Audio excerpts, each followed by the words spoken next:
nom du Père et du Fils et du Saint-Esprit. Amen.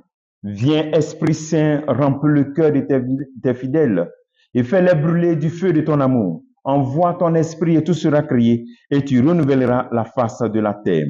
Bien-aimés dans le Christ, en ce lundi 5 mai, la parole de Dieu qui nous est proposée est extraite de l'évangile de Jean chapitre 6, versets 22 à 29.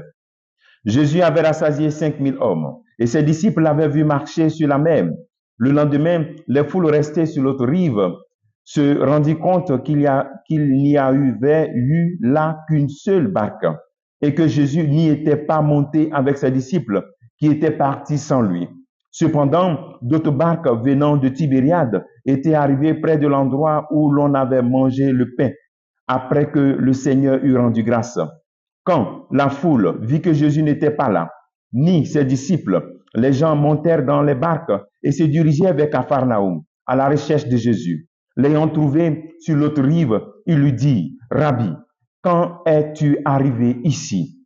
Jésus leur répondit, « Amen, amen, je vous le dis, vous me cherchez non parce que vous avez vu des signes, mais parce que vous avez mangé de ces pains et que vous avez été rassasiés. Travaillez, non pas pour la nourriture qui se perd, mais pour la nourriture qui demeure jusque dans la vie éternelle, celle que vous donnera le Fils de l'homme, lui que Dieu, le Père, a marqué de son sceau. Ils lui dirent alors, « Que devons-nous faire pour travailler aux œuvres de Dieu ?» Jésus leur répondit, « L'œuvre de Dieu, c'est que vous croyez en celui qu'il a envoyé. » Acclamons la parole de Dieu. Louange à toi, Seigneur Jésus. Bien-aimés dans le Christ, c'est le début de ce beau discours du pain de vie. Et nous aurons pendant ces 6 jours des éléments de ce discours du pain de vie pendant cette semaine. Aujourd'hui, nous commençons avec le premier dialogue de ce discours. Et l'appel que Dieu peut nous faire en ce jour, c'est d'abord de rendre grâce. Ici, dans cet évangile, on dit, après que le Seigneur eut rendu grâce, il a multiplié les pains et au moins 5000 hommes ont mangé. Okay? Donc, rendons grâce, apprenons à rendre grâce. Souvent, nous demandons tellement que nous oublions que nous devons rendre grâce. Rends grâce. Et surtout, rends grâce pour ce que le Seigneur fait dans ta vie que tu ne connais pas. Parce que ce n'est pas tout ce que Dieu fait que tu vois, que tu sais. Le deuxième appel, c'est de chercher et de trouver Jésus comme cette foule qui cherche Jésus-Christ. Pose-toi la question, qu'est-ce que je cherche le plus dans ma vie? Qu'est-ce que je cherche le plus dans ma vie? Ici, cette foule cherchait Jésus-Christ parce qu'ils avaient vu, ils avaient mangé, et ils ont vu un miracle. Mais toi, pourquoi cherches Jésus-Christ? Pourquoi es-tu chrétien? Quel est le fondement? Qu'est-ce qui explique le fait que tu sois chrétien et que tu cherches Jésus-Christ? Jésus les invite donc à aller en profondeur, à comprendre qu'on ne doit pas le chercher à cause d'un miracle, ni à cause de la nourriture, mais découvrir qu'à travers le miracle, il faut aller en profondeur avec lui.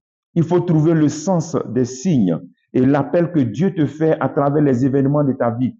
Les signes, ce sont les miracles. Les miracles t'appellent à découvrir encore la grandeur de Dieu, à découvrir encore quelque chose, pour te poser la question, mais qu'est-ce que Dieu attend de moi à travers ce miracle?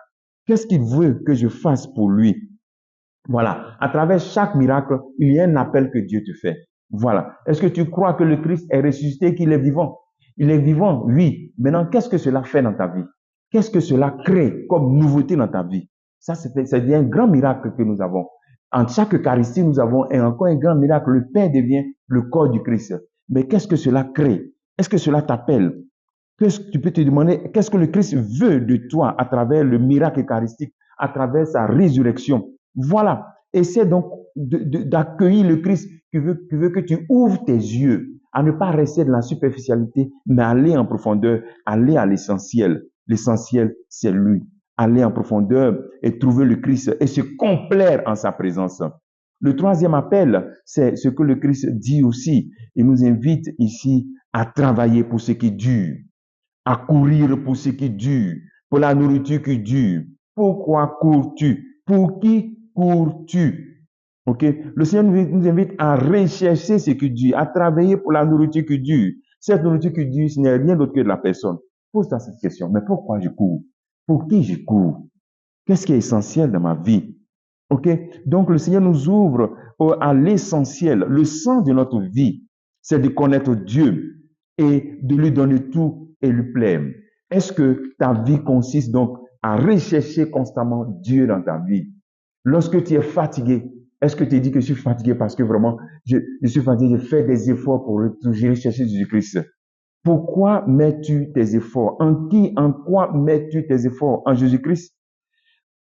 Le travail que tu peux faire en ce jour, c'est qu'est-ce que tu recherches le plus dans ta vie? Qu'est-ce que tu recherches le plus dans ta vie? Pose à cette question. Que Dieu te bénisse au nom du Père et du Fils et du Saint-Esprit. Amen.